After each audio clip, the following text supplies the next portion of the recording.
Halo sahabatku cerita Momo dimanapun kalian berada. Apa kabar kalian hari ini? Semoga selalu sehat dan bahagia, ya. Siap-siap, karena kali ini Momo akan mengajak kalian masuk ke dalam sebuah kisah yang akan menguji emosi, membuat darah kalian mendidih, dan menghadirkan pembalasan yang sangat memuaskan. Bayangkan ini, Arshila pulang ke rumah mewahnya, warisan dari ayah tercinta, namun yang menyambutnya bukanlah kehangatan, melainkan pemandangan yang menghancurkan. Semua barang peninggalan ayahnya, kenangan tak ternilai, tergeletak begitu saja di taman, dibuang oleh mertuanya. Saat mertuanya dengan angkuh bilang, semua itu barang tak berguna, kami putuskan untuk dibersihkan. Arshila tetap tenang, membalas dengan sebuah kalimat dingin yang menampar. Kalau begitu, aku juga akan membersihkan apa yang tidak berguna bagiku. Ini adalah detik-detik di mana ratu kembali merebut istananya. Kalian penasaran kan? Bagaimana rencana pembersihan total Arshila dimulai, hingga membuat mertua dan suaminya panik pucat? Nah, sebelum kita mulai, Momo minta dukungan kalian dulu ya. Yuk, langsung aja di like video ini. Jangan lupa subscribe ke channel Cerita Momo. Nyalakan juga lonceng notifikasinya, dan sekarang giliran kalian, komen di bawah dengan format, nama, asal kota, dan ketik hadir. Biar Momo tahu siapa saja sahabat setia yang siap ikut tegang dan menikmati akhir yang memuaskan ini. Oke, kalau begitu, selamat menyaksikan. Mari kita mulai. Pesawat pribadi itu mendarat mulus di Bandara Internasional Arshila, dengan setelan bisnis elegan yang memancarkan aura seorang direktur utama yang sukses, melangkah keluar setelah menyelesaikan negosiasi bisnis besar di luar negeri. Sudah 2 minggu ia meninggalkan Jakarta. 2 minggu yang penuh tekanan kerja, namun juga 2 minggu yang ia habiskan dengan harapan akan kepulangan yang hangat. Ia merindukan rumah.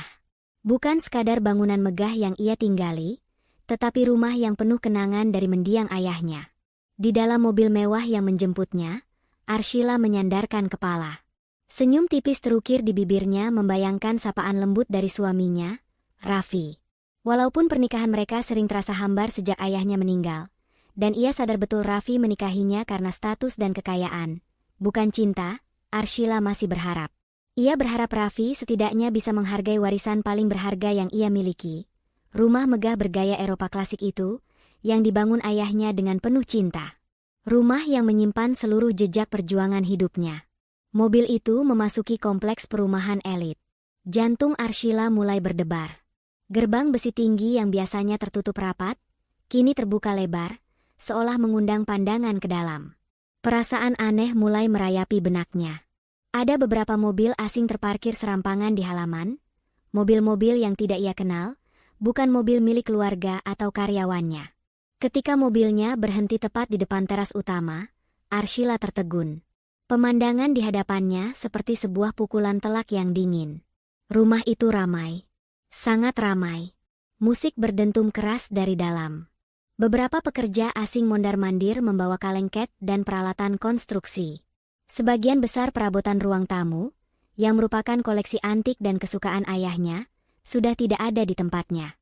Dinding marmer yang elegan kini ditutupi lapisan cat warna cerah yang norak, jauh dari kesan klasik dan mewah yang selalu dipertahankan ayah Arshila. Namun, yang paling menghancurkan hati Arshila adalah pemandangan di sebelah taman samping. Di atas rumput yang baru dipotong, teronggok tumpukan besar barang-barang.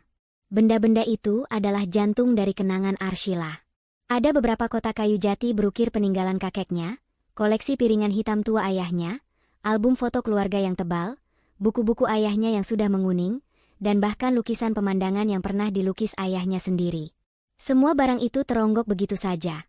Sebagian besar sudah terkena air sisa penyiraman taman dan tanah, menunjukkan bahwa benda-benda itu sudah lama terabaikan di sana. Beberapa buku bahkan sudah robek sampulnya. Napas Arshila tercekat.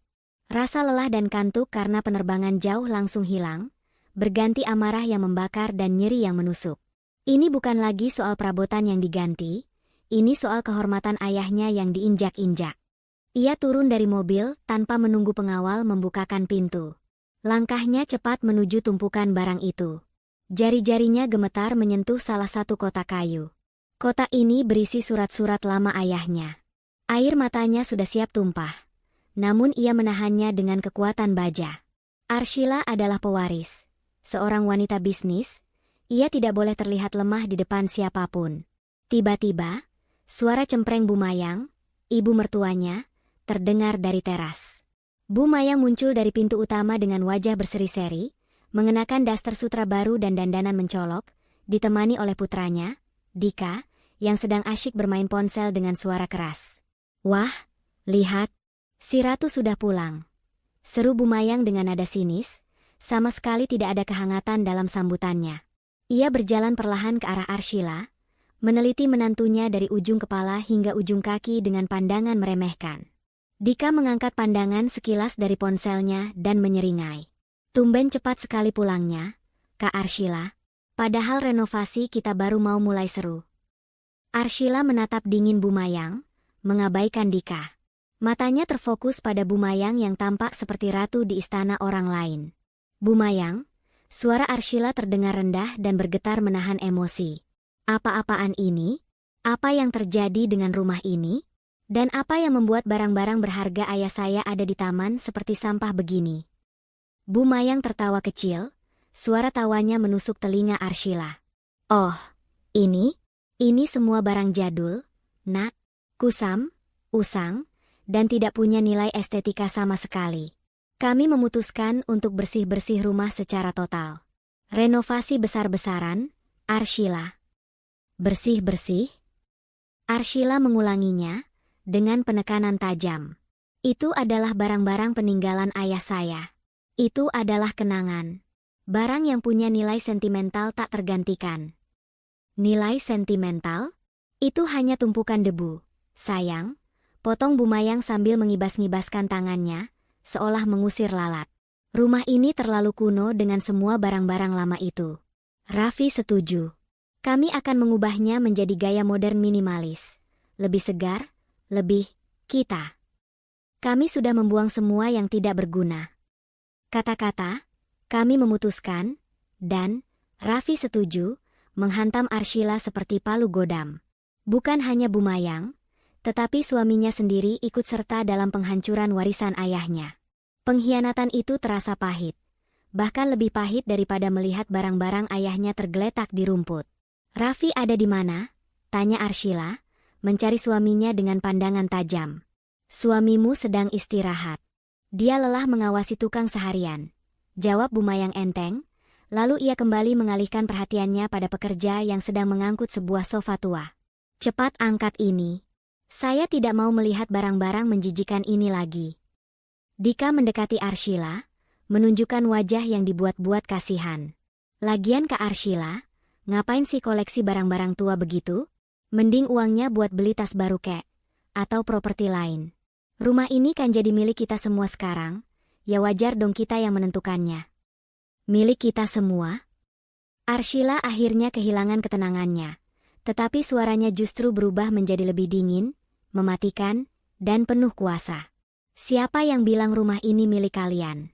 Dika? Ini adalah rumah ayah saya, yang sekarang secara sah menjadi milik saya.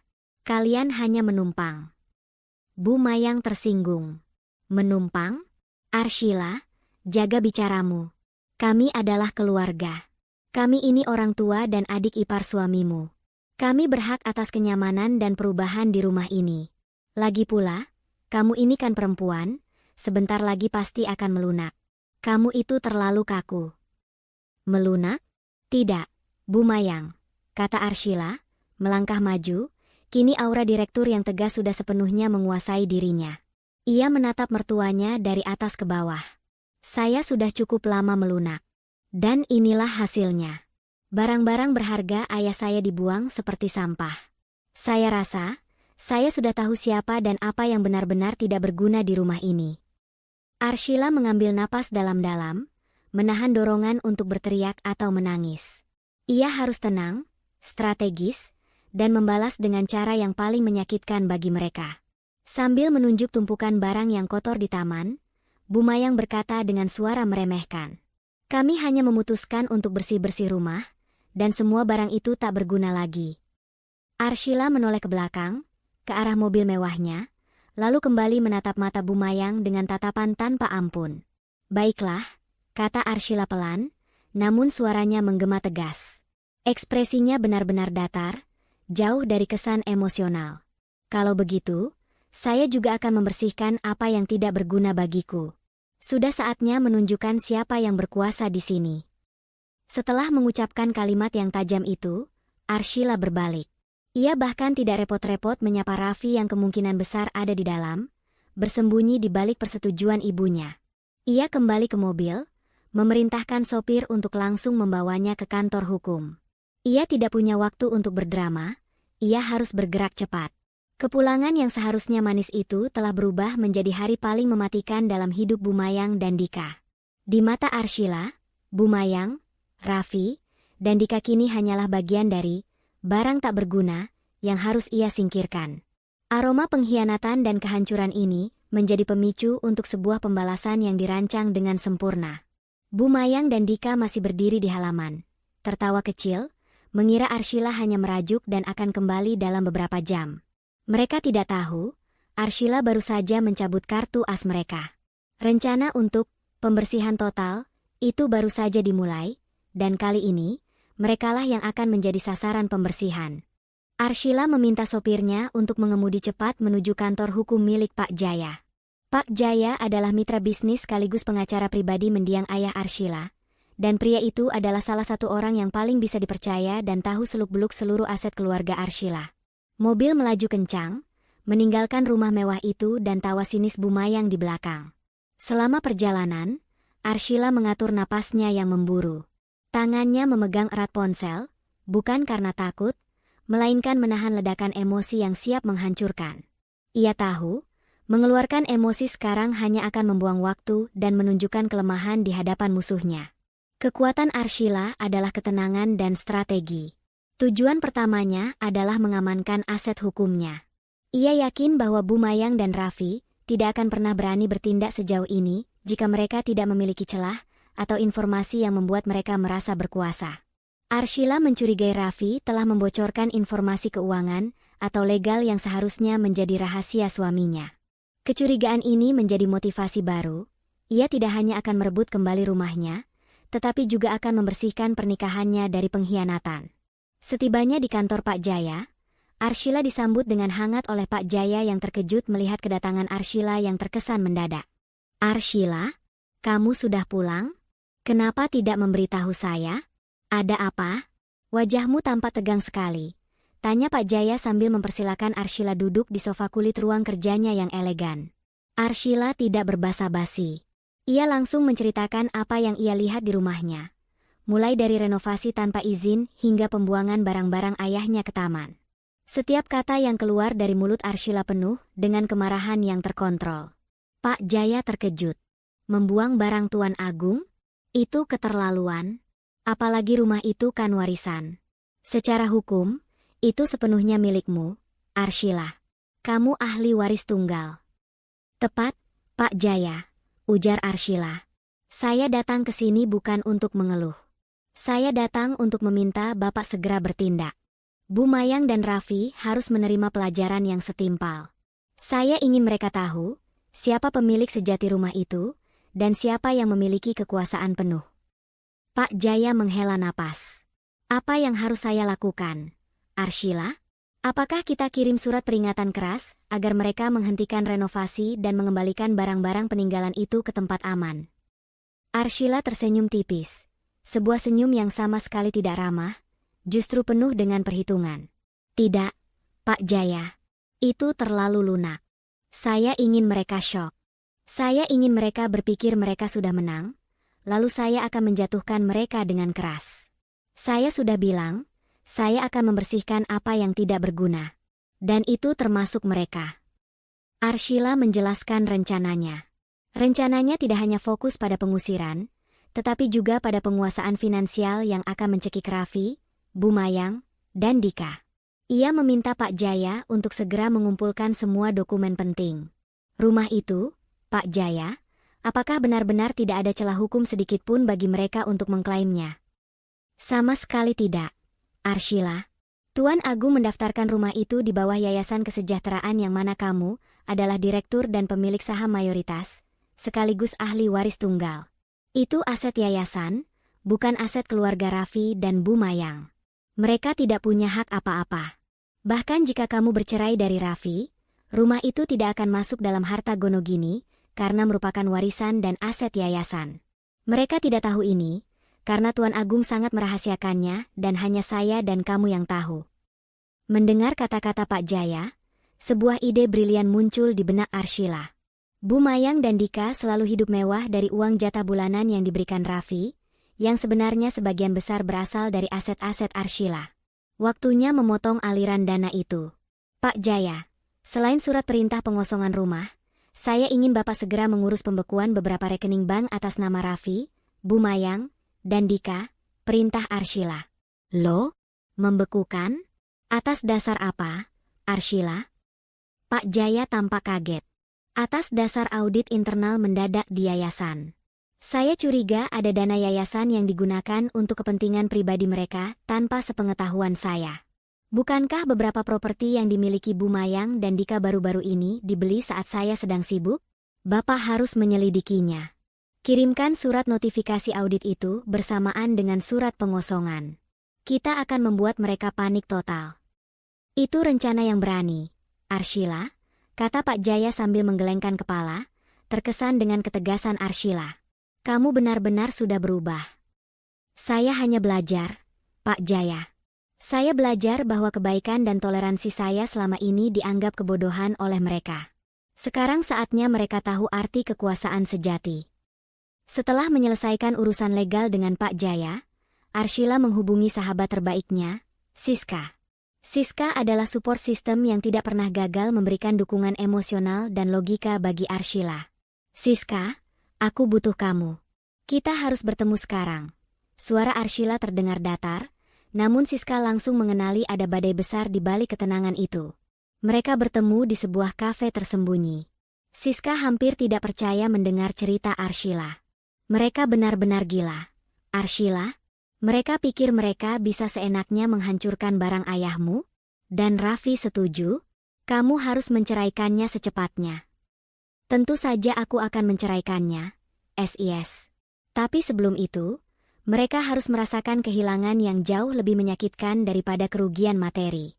Mereka harus kehilangan kekuasaan yang selama ini mereka anggap remeh, jawab Arshila, menyeruput kopi dengan tenang. Siska menatap Arshila dengan takjub. Jadi, apa langkahmu? Pak Jaya sedang menyiapkan surat somasi pengosongan rumah dan notifikasi pembekuan aset atas nama audit yayasan.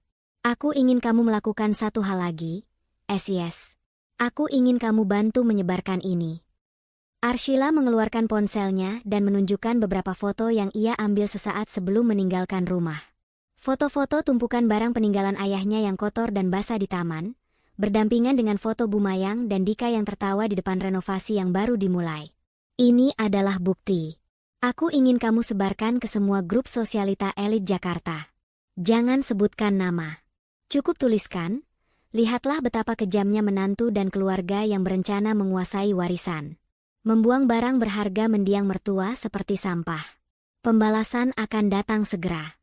Tonton dan saksikan siapa yang berkuasa sebenarnya. Jelas Arshila, suaranya dingin penuh perhitungan. Siska mengangguk, matanya berbinar. Pencemaran nama baik secara halus. Aku mengerti. Kita akan buat mereka malu di depan lingkaran sosial mereka. Mereka akan berpikir, kenapa barang-barang mereka tiba-tiba dibekukan dan mereka diusir? Sementara seluruh Jakarta sudah melihat kelakuan bejat mereka. Arshila dan Siska menghabiskan beberapa jam merencanakan detail penyebaran berita dan juga strategi untuk bersiap menghadapi reaksi panik Bu Mayang. Sementara itu, di rumah mewah itu, Bu Mayang, Dika, dan Raffi masih dalam suasana pesta dan euforia. Raffi, yang baru bangun, datang menghampiri ibunya. Bu, Arshila kemana? Dia tadi marah-marah. Loh? Tanya Raffi dengan nada khawatir. Bu Mayang dengan santai mengibaskan tangannya.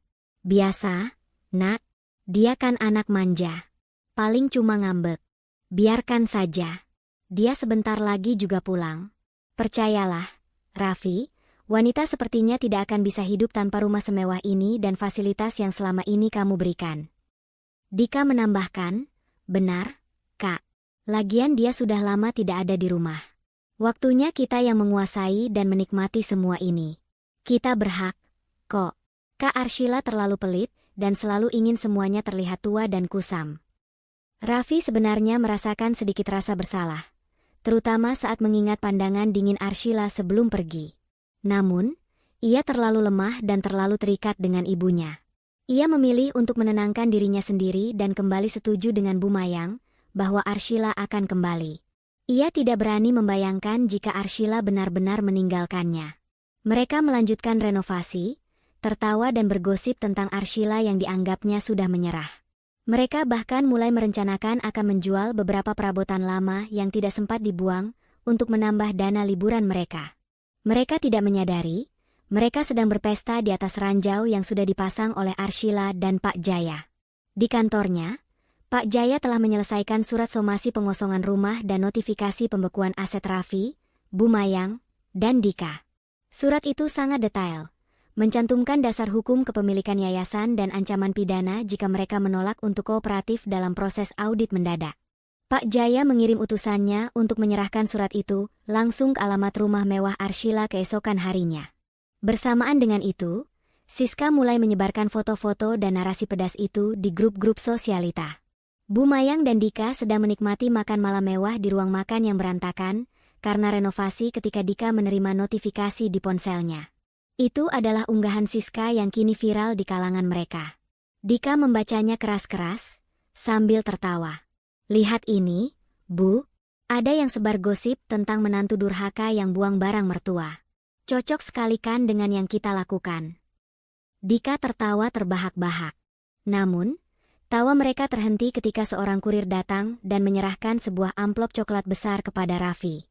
Amplop itu memiliki kop surat kantor hukum Pak Jaya. Dari siapa ini, Raffi? Tanya Bu Mayang dengan dahi berkerut, merasakan firasat buruk yang tiba-tiba datang. Raffi membuka amplop itu, tangannya mulai gemetar saat membaca isi surat. Wajahnya yang semula tenang berubah pucat pasi, kemudian menjadi merah menahan amarah dan ketakutan. Tidak mungkin ini surat perintah pengosongan rumah dan notifikasi pembekuan rekening. Arshila benar-benar melakukannya. Dia tidak main-main. Aku bilang, dia tidak akan kembali dengan mudah. Teriak Raffi, suaranya penuh kepanikan. Bu Mayang dan Dika langsung merebut surat itu. Mereka membacanya berulang kali, berusaha mencari celah atau kebohongan. Namun, kop surat resmi, stempel, dan tanda tangan Pak Jaya, pengacara ternama yang mereka kenal, membuktikan bahwa surat itu adalah ancaman nyata. Bu Mayang dan Dika terdiam, tawa mereka lenyap, digantikan oleh kepanikan yang mendalam. Mereka akhirnya menyadari, Arshila tidak hanya mengancam. Arshila benar-benar memulai perang, dan merekalah yang menjadi target pembersihan total. Keheningan yang mencekam menyelimuti ruang makan yang berantakan itu. Surat resmi dari kantor hukum Pak Jaya tergeletak di meja, seolah menjadi bom waktu yang siap meledak. Wajah Bu Mayang, Raffi, dan Dika kini berubah 180 derajat. Tidak ada lagi tawa angkuh, yang ada hanyalah ketakutan dan kepanikan yang luar biasa. Bu Mayang adalah yang pertama bereaksi, ia merobek surat itu menjadi potongan-potongan kecil. Bohong. Ini pasti hanya gertakan. Arshila tidak mungkin melakukan ini. Dia wanita bodoh, dia tidak berani melawan kita. Ini pasti trik suaminya si pengacara tua itu. Namun, Raffi tidak setenang ibunya.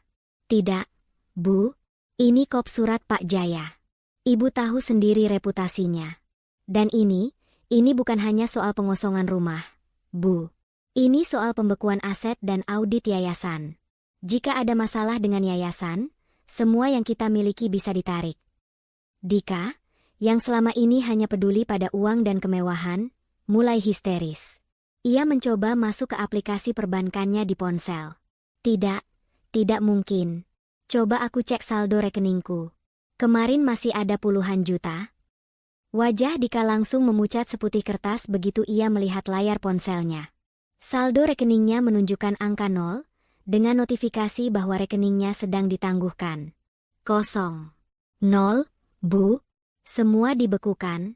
Aku tidak bisa tarik uang sepeser pun. Padahal besok aku sudah janji mau beli motor baru. Bu, bagaimana ini? Dika jatuh terduduk di kursi, Kepalanya dipenuhi ketidakpercayaan. Bu Mayang juga segera mengecek rekeningnya. Jantungnya terasa seperti berhenti berdetak. Rekening tabungan yang selama ini menjadi sumber kekuasaannya, yang selalu ia gunakan untuk pamer pada teman-temannya, kini terkunci. Tidak hanya tabungan, rekening kartu kreditnya pun ditolak ketika ia mencoba melakukan transaksi kecil secara online. Raffi, cepat telepon istrimu sekarang. Suruh dia pulang dan batalkan semua ini. Bilang dia tidak bisa seenaknya begini. Kita ini keluarganya. Perintah Bu Mayang, suaranya naik 1 oktav, berubah dari angkuh menjadi penuh tuntutan dan keputusasaan. Raffi segera menghubungi nomor Arshila, tetapi panggilan itu langsung diarahkan ke kotak suara. Ia mencoba lagi dan lagi, selalu gagal. Arshila benar-benar memblokir panggilan dari suaminya. Dia memblokirku, Bu. Arshila memblokir nomorku. Dia benar-benar serius. Raffi kini mulai menangis. Bukan karena cinta pada Arshila, tetapi karena ia menyadari betapa buruknya situasi finansialnya tanpa Arshila. Ia selama ini selalu bergantung pada uang Arshila. Kekacauan di rumah itu semakin menjadi-jadi. Para pekerja renovasi yang mendengar teriakan dan kegaduhan keluarga itu mulai kebingungan. Salah satu mandor mendekati Raffi. Maaf, Tuan.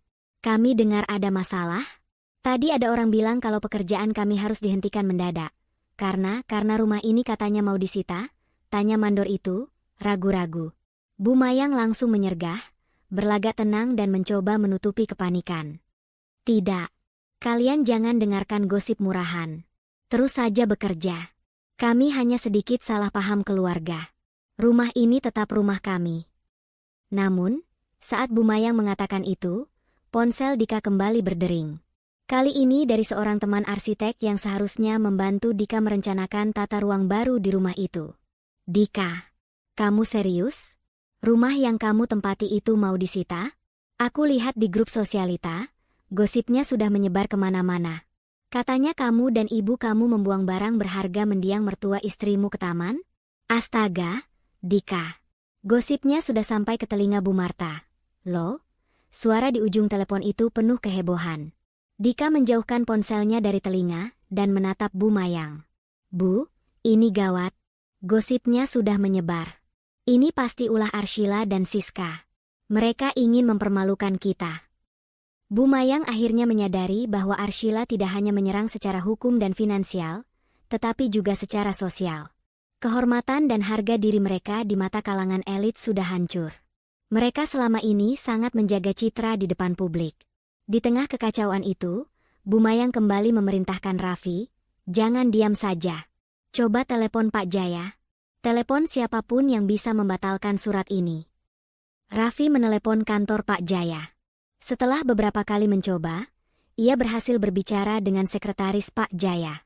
Maaf, Bapak Raffi. Bapak Jaya sedang rapat penting dan tidak bisa diganggu, kata sekretaris itu dengan nada profesional yang dingin. Tolong sampaikan padanya, ini masalah hidup dan mati. Kami harus bicara. Ini soal rumah. Ini soal audit, desak Raffi. Maaf, Bapak Raffi. Semua yang tercantum di surat itu adalah keputusan mutlak dari klien kami. Bapak Jaya menyarankan agar Bapak dan keluarga segera mengosongkan rumah dalam batas waktu yang ditentukan untuk menghindari masalah hukum lebih lanjut, dan bersikap kooperatif dalam proses audit, jawab sekretaris itu tanpa emosi. Panggilan pun terputus. Bu Mayang mulai menangis terseduh-seduh. Ia duduk di sofa yang sudah dicoret-coret oleh rencana renovasi mereka. Ini tidak adil. Setelah semua yang ibu lakukan untuk Raffi. Setelah semua pengorbanan ibu. Kenapa wanita itu tega berbuat begini? Dika, yang mulai panik memikirkan bagaimana ia akan membayar tagihan dan hidup tanpa uang bulanan, menyalahkan Raffi. Ini semua salah kamu, Kak. Kalau kamu tidak diam saja saat ibu membuang barang-barang ayah Arshila, semua ini tidak akan terjadi. Arshila tidak akan sekejam ini. Raffi membalas, kenapa sekarang kamu menyalahkanku? Kamu juga ikut-ikutan menertawakan dan meremehkan Arshila. Aku hanya menuruti ibu. Lagi pula, kamu kira selama ini uangmu dari mana? Dari Arshila. Kita semua hidup enak karena dia. Perdebatan sengit pun terjadi di antara mereka. Rumah yang seharusnya menjadi surga, kini berubah menjadi neraka penuh teriakan dan saling menyalahkan. Sementara kekacauan terjadi, Arshila sedang berada di sebuah hotel mewah, menikmati ketenangan dan memesan makanan kesukaannya. Ia menerima telepon dari Siska. Misi berhasil, Arshila. Gosipnya sudah meledak. Semua orang membicarakan Bumayang dan Dika. Mereka benar-benar malu. Dan kudengar dari salah satu sumber, mereka sedang panik mencari uang tunai dan mencoba menghubungi Pak Jaya. Mereka benar-benar terkunci. SIS, lapor Siska dengan suara gembira. Arshila tersenyum puas. Bagus, SIS. Jangan pernah tunjukkan belas kasihan. Mereka harus tahu rasanya kehilangan kehormatan dan kenyamanan. Aku ingin mereka merasakan semua ini sebelum aku mengirimkan pukulan terberat. Pukulan terberat? Apa lagi yang kamu siapkan, Arshila? Tanya Siska penasaran. Gugatan cerai, SIS. Tapi itu nanti. Sekarang aku ingin mereka terus berada dalam kekacauan itu. Aku ingin mereka tahu bahwa mereka telah membangun istana di atas pasir yang sebentar lagi akan dihanyutkan air bah. Mereka harus tahu bahwa rumah mewah itu adalah milik yayasan, bukan milik Raffi. Informasi itu yang akan membuat mereka benar-benar hancur. Jawab Arshila dengan tekad yang membara. Rencana Arshila kini telah bergerak ke fase berikutnya. Menjaga jarak, membiarkan mereka tersiksa dalam ketidakpastian dan ketakutan, sambil menyiapkan langkah hukum yang tidak terhindarkan. Malam itu, Bumayang, Raffi, dan Dika tidur dalam ketakutan.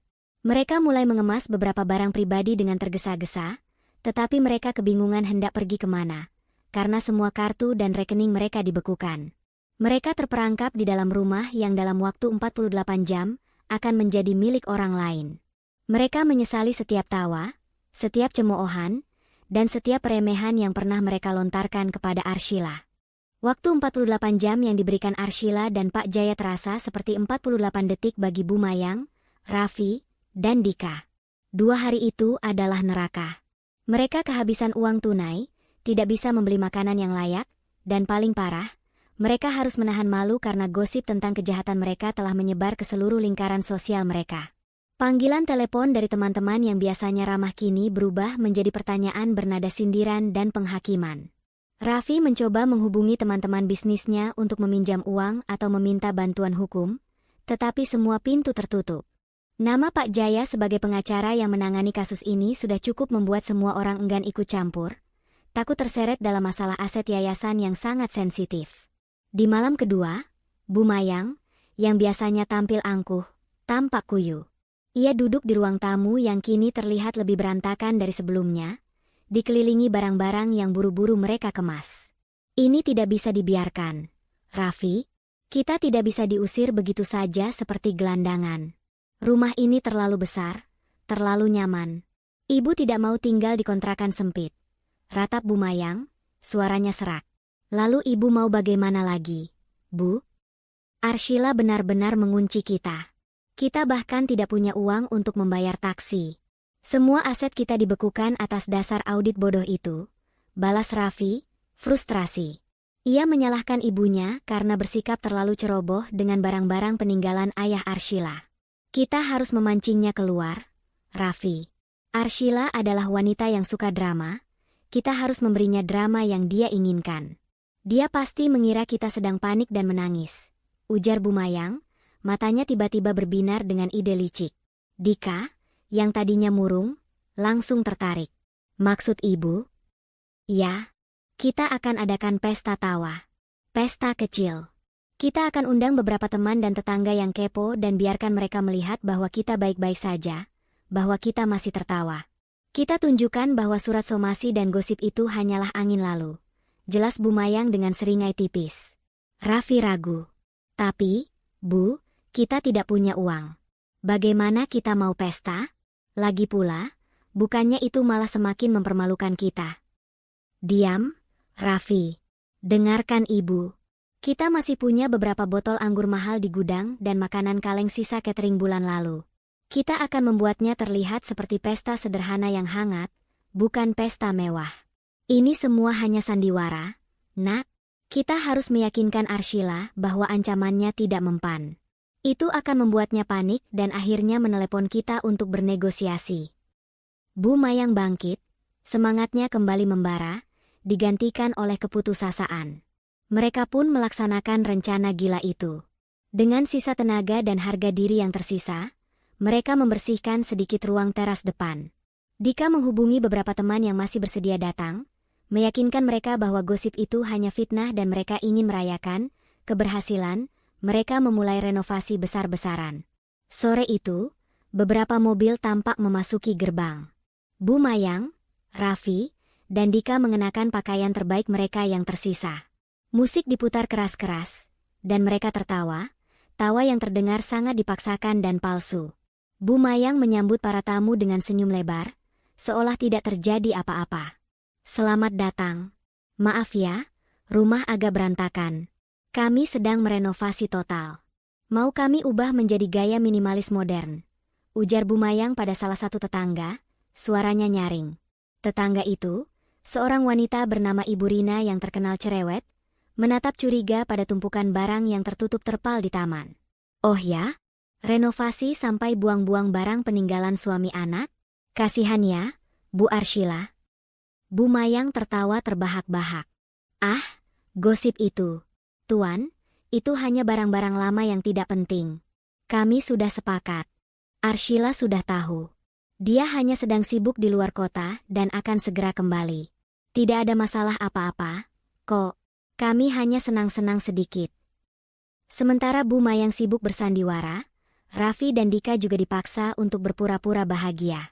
Mereka meminum anggur sisa itu dan tertawa keras di tengah obrolan, meski di hati mereka menjerit ketakutan. Mereka tahu, ini adalah pesta tawa di atas kepalsuan semu yang mereka ciptakan sendiri. Mereka hanya mencoba memancing Arshila. Sementara itu, di hotel mewahnya, Arshila sedang mengadakan rapat kecil dengan Pak Jaya dan Siska. Surat itu sudah terkirim, dan kami juga sudah memverifikasi pembekuan asetnya, Arshila. Mereka benar-benar tidak bisa bergerak sekarang, lapor Pak Jaya. Lalu, bagaimana reaksi mereka, Pak? Tanya Arshila. Panik, tentu saja. Mereka mencoba menghubungi saya berkali-kali, jawab Pak Jaya. Tapi yang aneh, malam ini mereka mengadakan pesta kecil. Saya mendapat laporannya dari orang-orang saya di sana. Mereka tampak berpura-pura bahagia. Sepertinya mereka mencoba memancingmu keluar, Arshila. Siska yang mendengar itu langsung geram. Berpura-pura bahagia? Dasar tidak tahu malu. Mereka pikir dengan berpesta, semua masalah akan hilang? Mereka pikir kamu bodoh? Arshila justru tersenyum, senyum penuh kemenangan. Itu bagus. Yes. Itu artinya mereka sangat ketakutan sampai harus melakukan sandiwara yang memalukan. Mereka ingin menunjukkan bahwa ancamanku tidak mempan. Itu menunjukkan betapa rapuhnya mental mereka. Arshila mengambil ponselnya. Pak Jaya, sudah waktunya melancarkan pukulan berikutnya. Kita sudah membuat mereka panik dan membuat sandiwara palsu. Sekarang saatnya kita tunjukkan siapa yang benar-benar berkuasa.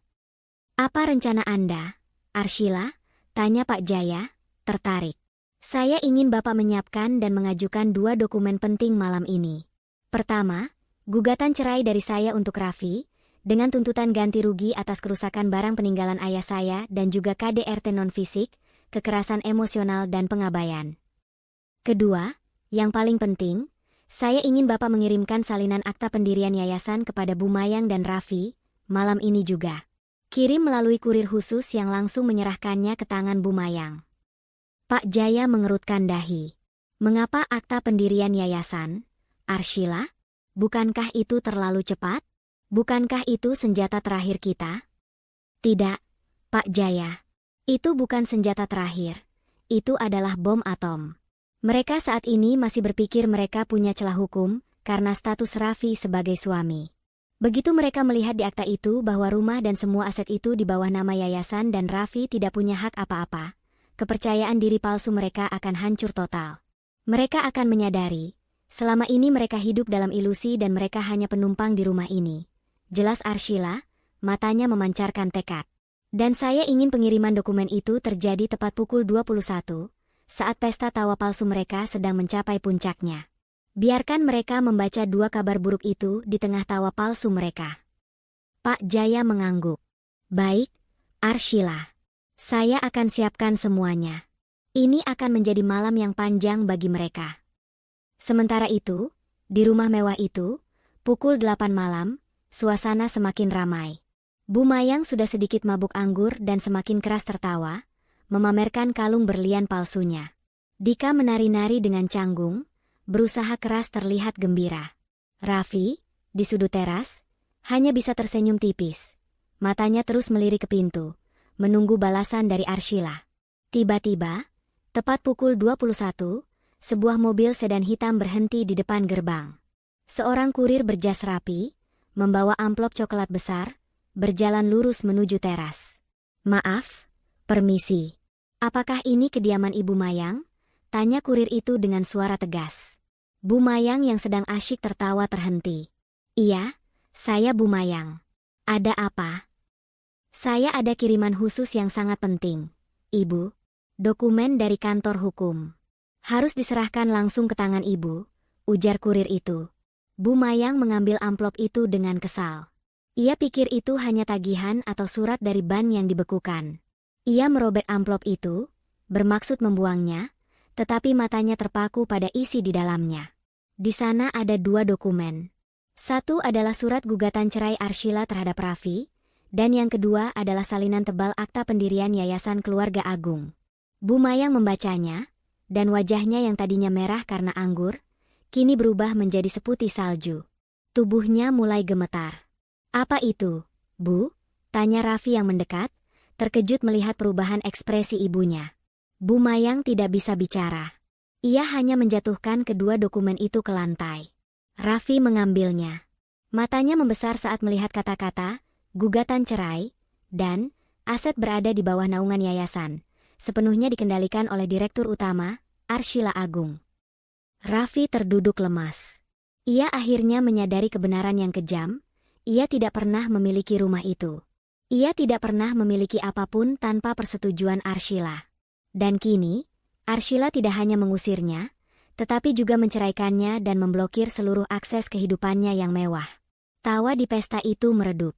Para tamu, yang menyadari ada drama besar, mulai berbisik-bisik dan buru-buru pamit. Pesta tawa di atas kepalsuan semu itu telah berakhir, digantikan oleh kengerian dan kesadaran bahwa mereka telah melakukan kesalahan fatal pada pewaris sejati. Kepanikan yang terjadi setelah kurir pergi pada malam itu, jauh lebih hebat daripada yang terjadi saat surat somasi pertama tiba. Jika sebelumnya mereka masih bisa bersembunyi di balik tawa palsu, kini tidak ada lagi tempat untuk bersembunyi. Kenyataan yang terpampang di hadapan mereka jauh lebih menakutkan daripada yang mereka bayangkan. Raffi terduduk di lantai, memegang akta pendirian yayasan itu seolah-olah itu adalah serpihan bom yang baru saja meledak di tangannya. Ia akhirnya mengerti mengapa Arshila begitu tenang ketika Bu Mayang bertindak sesukanya. Yayasan. Ayah Arshila sangat cerdas. Gumam Raffi, suaranya dipenuhi penyesalan.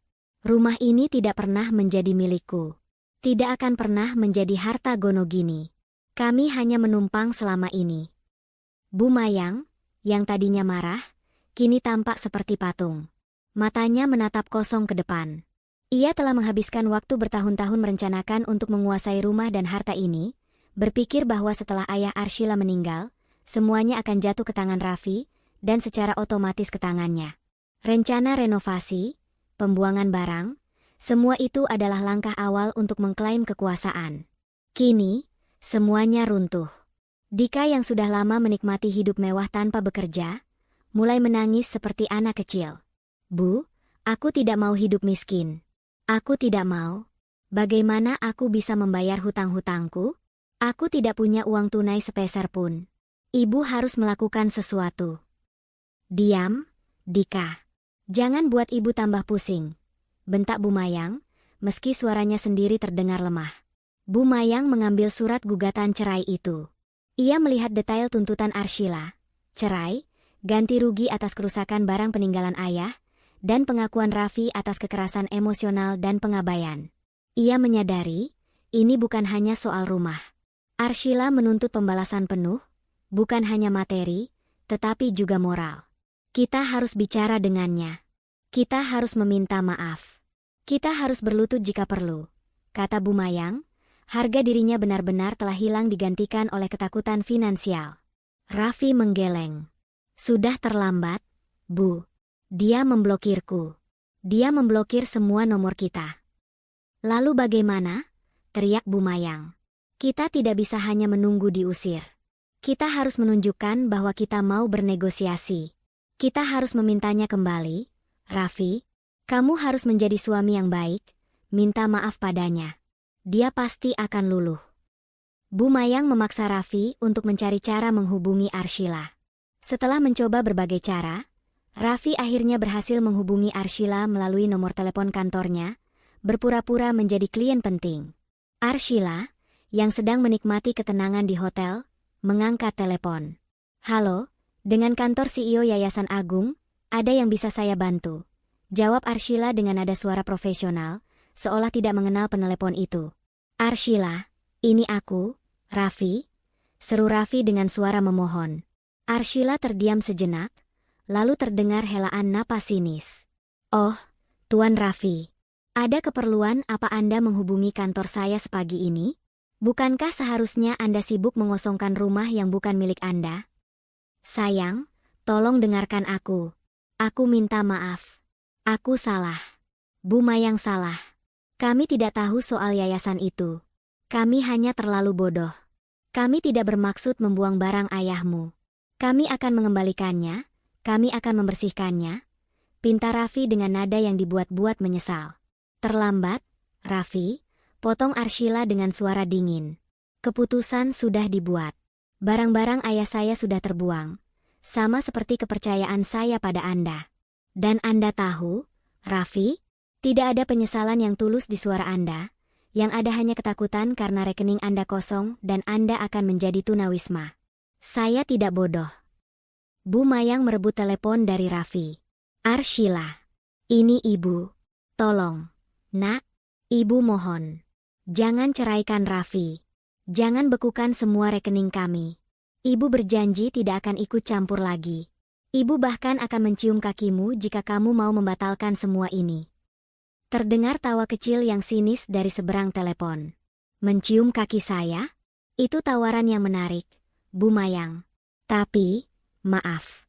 Saya sudah memutuskan untuk membersihkan semua yang tidak berguna dalam hidup saya. Dan itu termasuk Anda, Bu Mayang, dan putra-putra Anda yang tidak tahu diri. Arshila, tolong.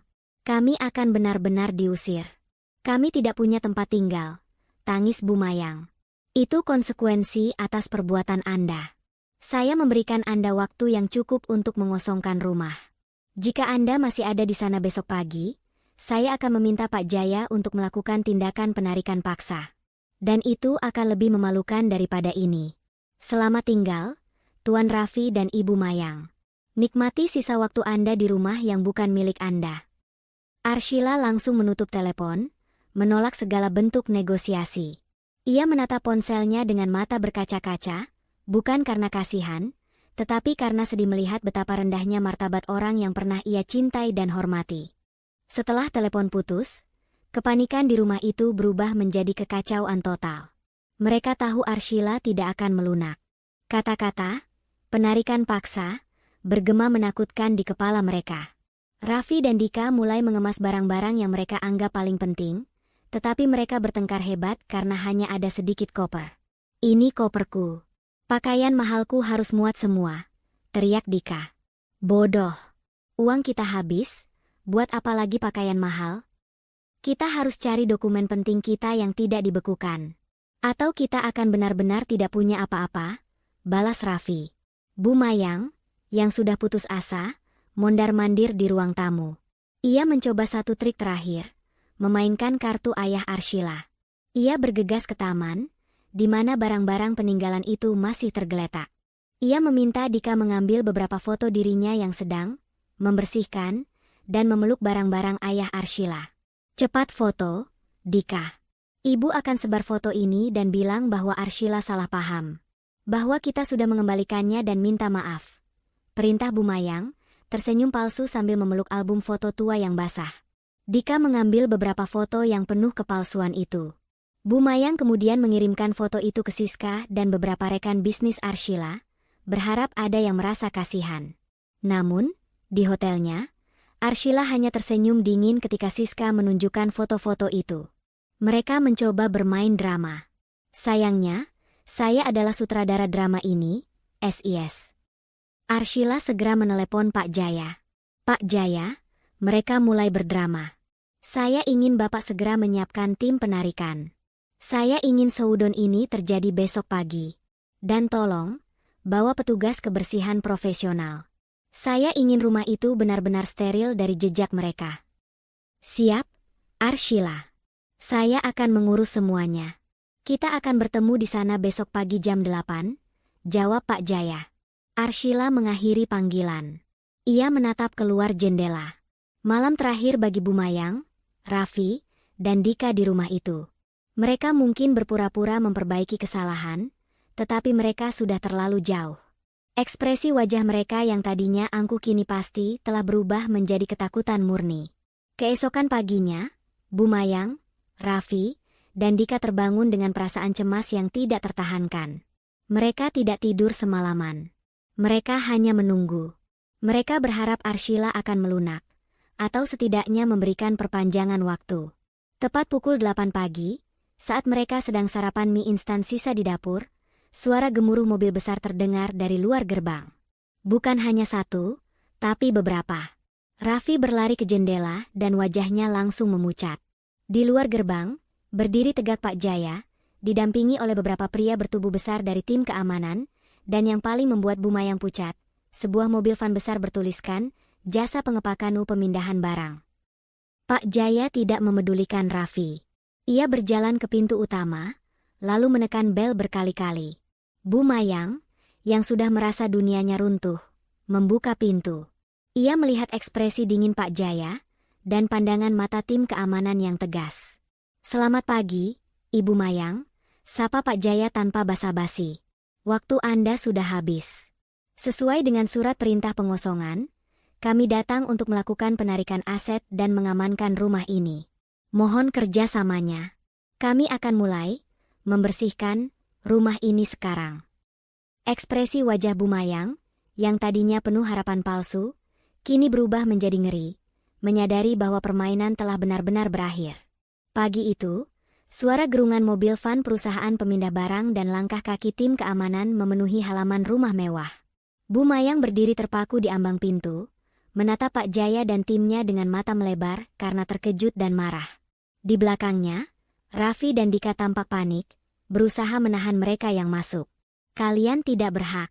Kami tidak akan pergi, teriak Bu Mayang, mencoba menghalangi pintu masuk dengan tubuhnya. Pak Jaya, dengan sikap tenang dan profesional, mengabaikan teriakan Bu Mayang. Ia menyerahkan selembar kertas lagi kepada Bu Mayang. Ini adalah surat pengamanan aset dan pengosongan paksa, Ibu. Ini legal dan ditandatangani oleh hakim. Jika Anda menolak bekerja sama, kami akan melibatkan kepolisian. Mohon untuk minggir. Saat Bu Mayang mencoba merobek surat itu, Pak Jaya mengisyaratkan kepada tim keamanannya untuk mulai bergerak. Dua pria berbadan besar segera melewati Bu Mayang dengan lembut namun tegas, lalu masuk ke dalam rumah. Kalian tidak bisa masuk. Ini rumah kami, teriak Raffi, mencoba mendorong salah satu petugas keamanan, tetapi dorongan itu tidak berarti apa-apa.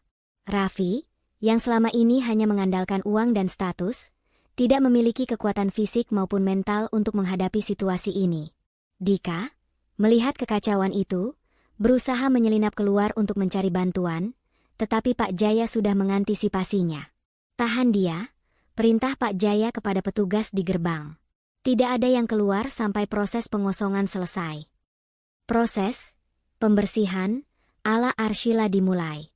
Para pekerja pengepakan profesional bergerak cepat dan efisien.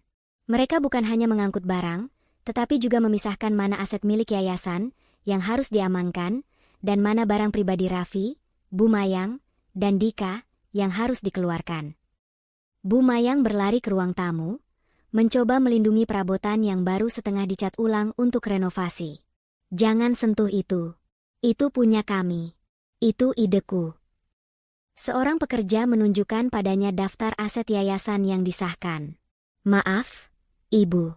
Sofa ini terdaftar sebagai aset yayasan. Kami harus membawanya.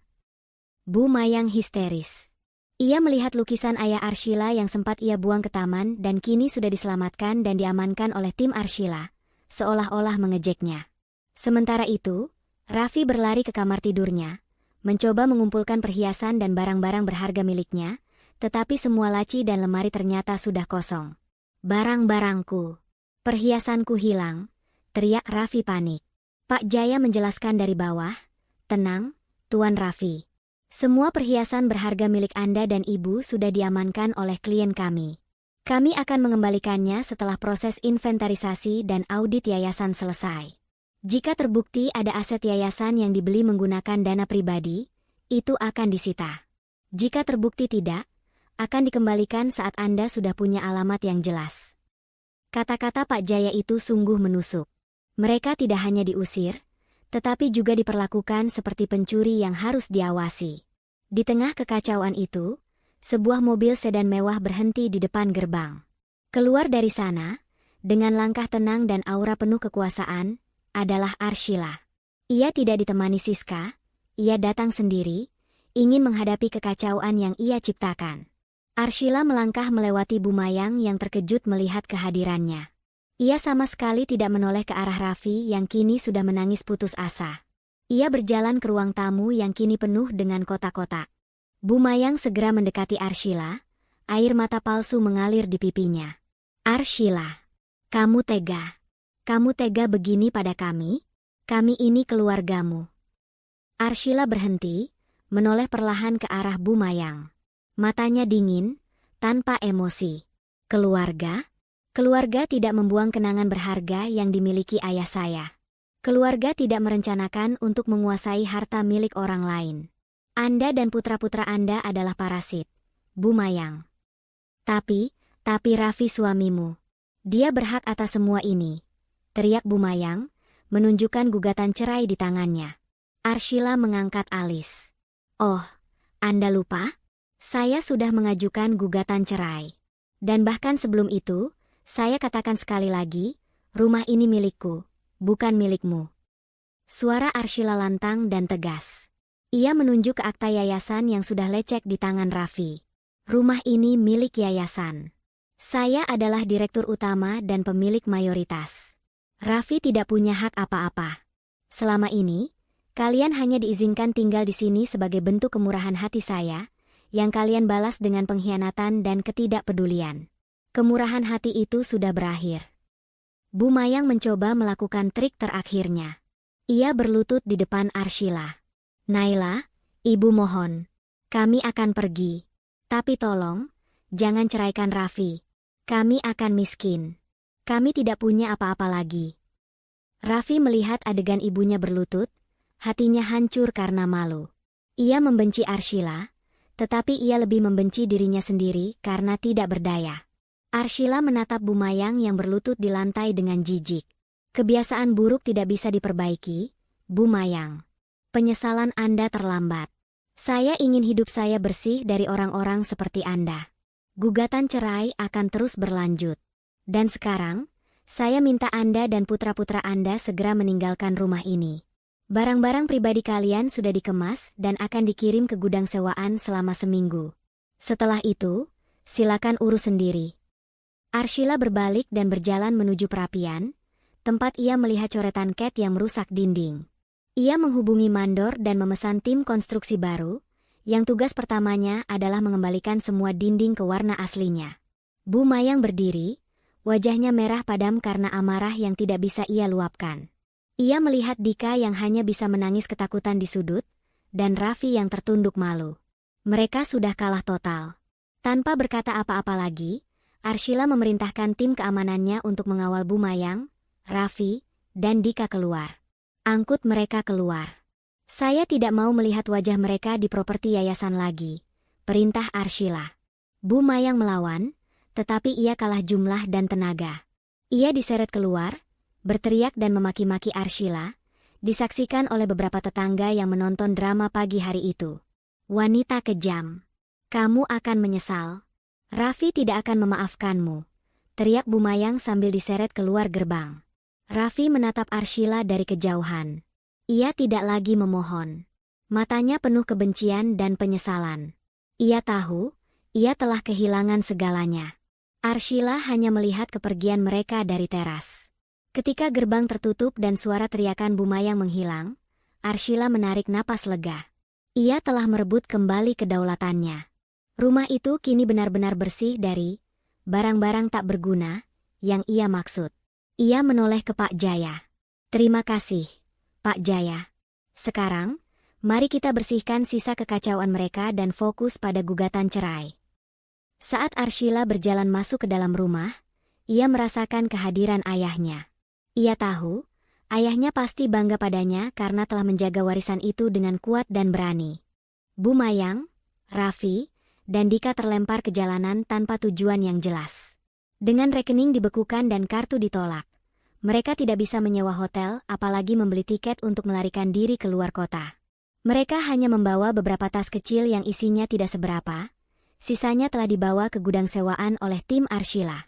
Mereka akhirnya memutuskan untuk pergi ke rumah kontrakan kecil yang dimiliki Bumayang atas nama pinjaman bank, sebuah properti yang selama ini mereka anggap remeh.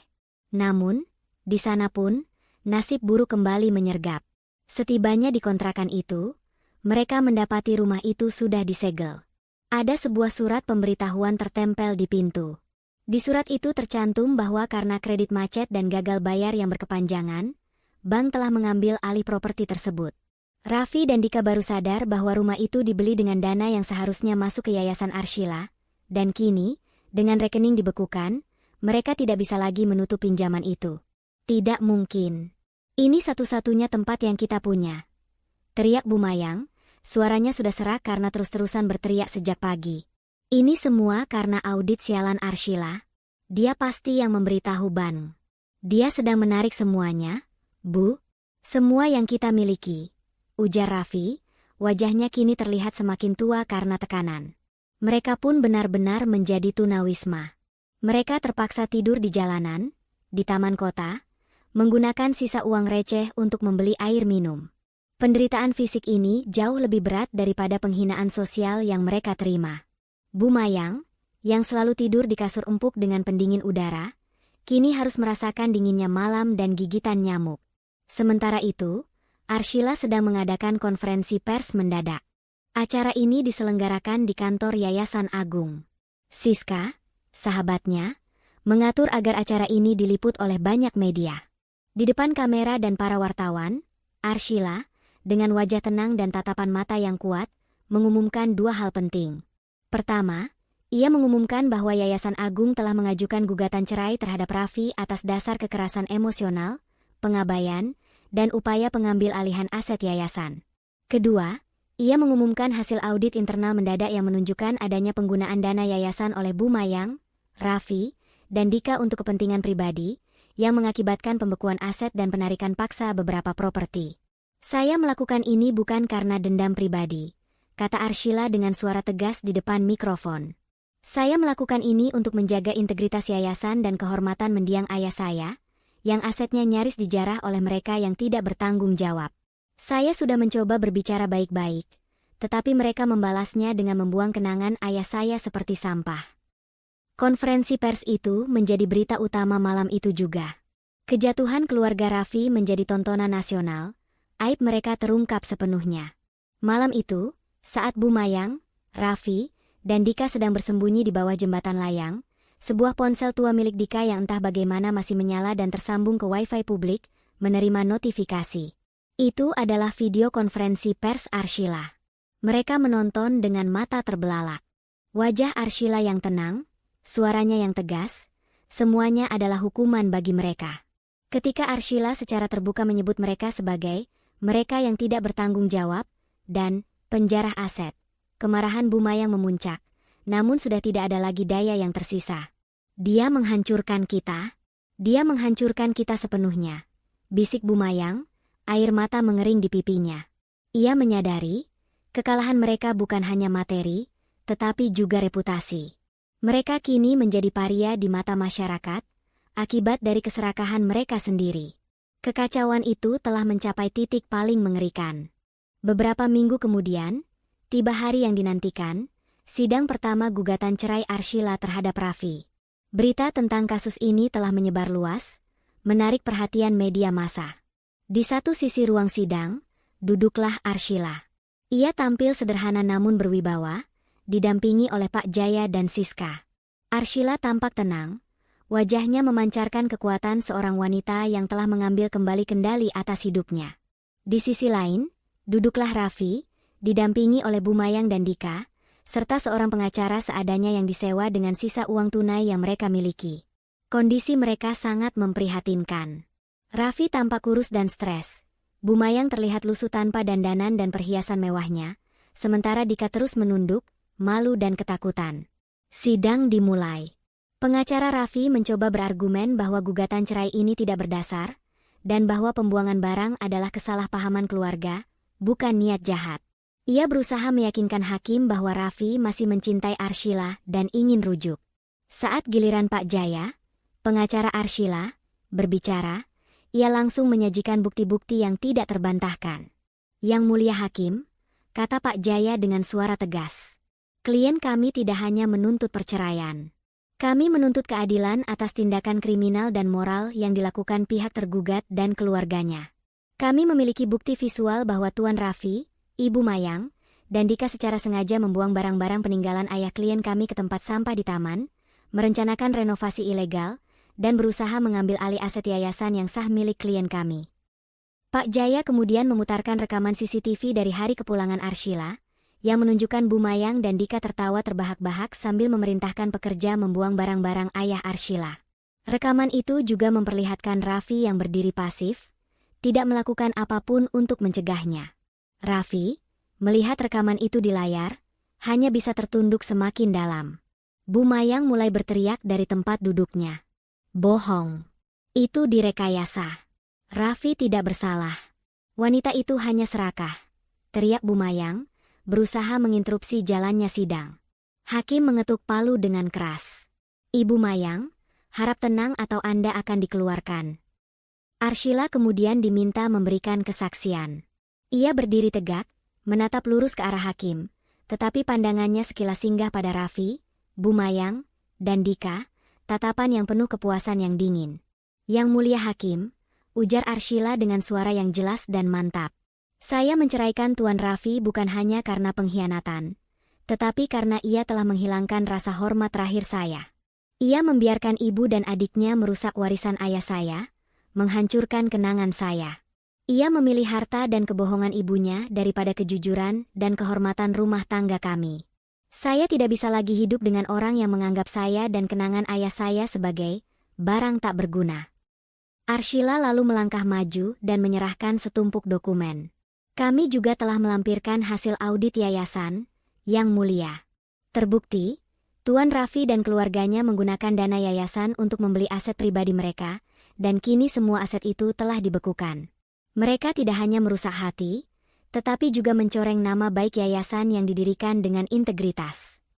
Mendengar pengakuan terbuka dari Arshila dan Pak Jaya, pengacara Raffi angkat tangan, tidak mampu membela kliennya lagi.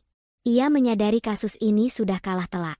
Raffi, yang kini benar-benar putus asa, akhirnya mengangkat kepala, menatap Arshila. Arshila, aku menyesal. Aku akui aku salah.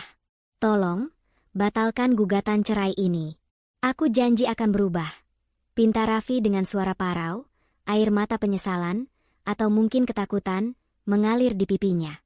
Arshila menatap Raffi sejenak. Ia tidak merasakan apa-apa, kecuali rasa lega. Penyesalanmu terlambat, Raffi. Itu hanya penyesalan sesaat karena kamu telah kehilangan segalanya. Saya sudah membuat keputusan. Saya akan melanjutkan hidup saya sendiri.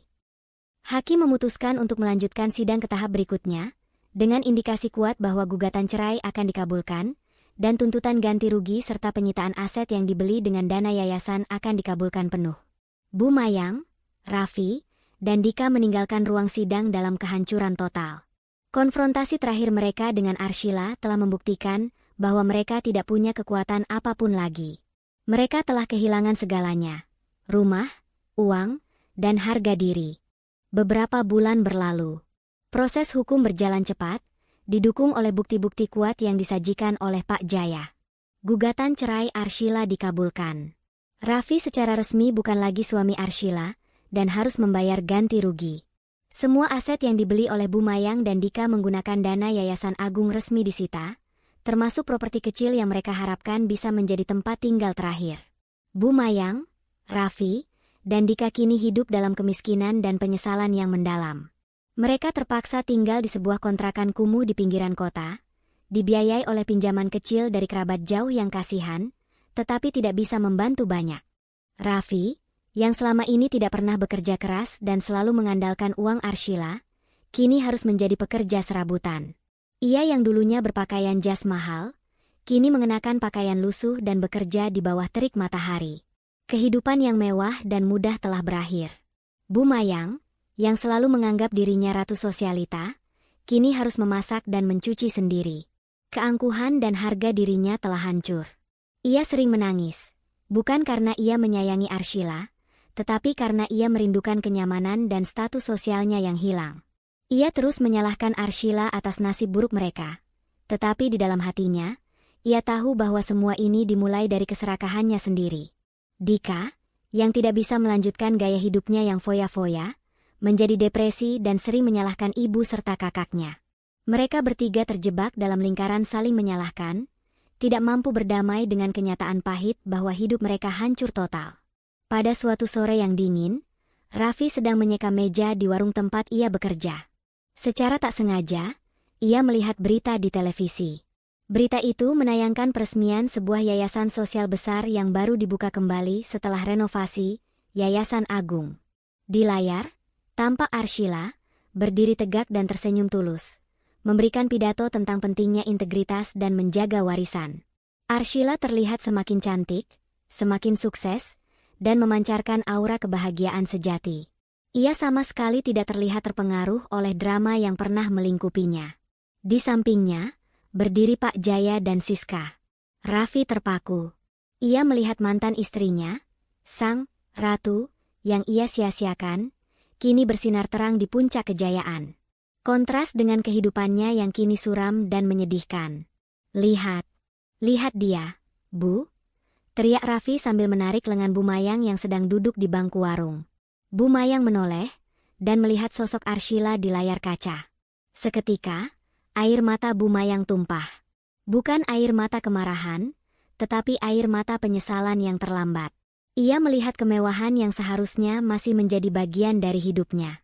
Ia ingat kata-kata angkuhnya, semua barang itu tak berguna lagi. Kini, yang benar-benar tak berguna adalah dirinya sendiri, yang diusir dari kemewahan itu. Raffi terduduk lemas. Ia akhirnya menyadari penyesalannya. Ia menyesali ketidakberaniannya membela Arshila. Ia menyesali kepasifannya. Ia menyesali hari ia memilih untuk menyetujui ibunya membuang barang peninggalan ayah Arshila. Kesadaran ini adalah hukuman terberat bagi Raffi. Ia tidak hanya miskin secara harta, tetapi juga miskin secara hati nurani dan kehormatan. Mereka menyaksikan Arshila mengakhiri pidatonya dengan tepuk tangan meriah. Di benak mereka, terngiang kembali suara Arshila, "Aku juga akan membersihkan apa yang tidak berguna bagiku." Dan Arshila telah menepati janjinya dengan sempurna.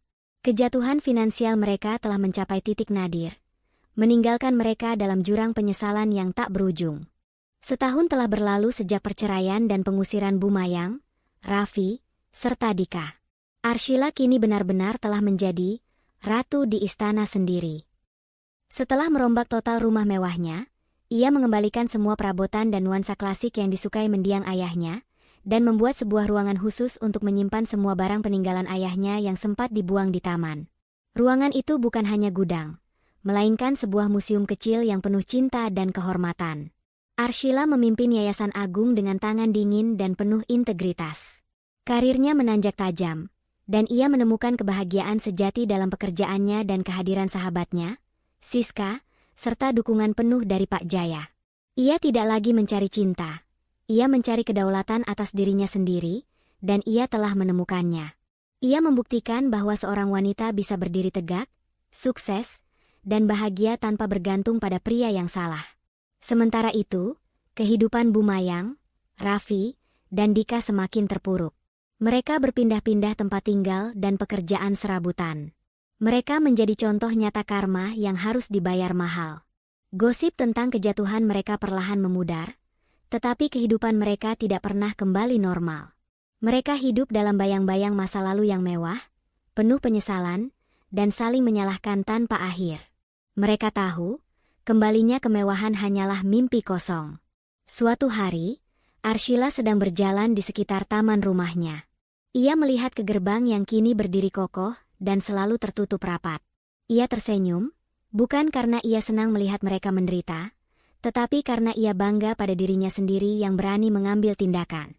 Ia telah mengambil alih kuasanya kembali dan membersihkan hidupnya dari racun pengkhianatan. Arshila akhirnya mendapatkan apa yang paling berharga, ketenangan, rasa hormat, dan kedaulatan atas warisan ayahnya. Ia telah menunjukkan kepada dunia bahwa ia bukan hanya pewaris yang pasif, melainkan seorang pemimpin yang berani membela diri. Rumah mewah itu, yang dulunya terasa dingin karena pengkhianatan, kini terasa hangat dan damai, dipenuhi oleh aura ratu yang sesungguhnya. Harga diri dan integritas tidak ternilai harganya. Jangan pernah biarkan siapapun meremehkan apa yang Anda miliki atau yang Anda perjuangkan. Kekuatan sejati terletak pada keberanian untuk membersihkan hal-hal tak berguna dari hidup Anda, bahkan jika itu adalah keluarga sendiri.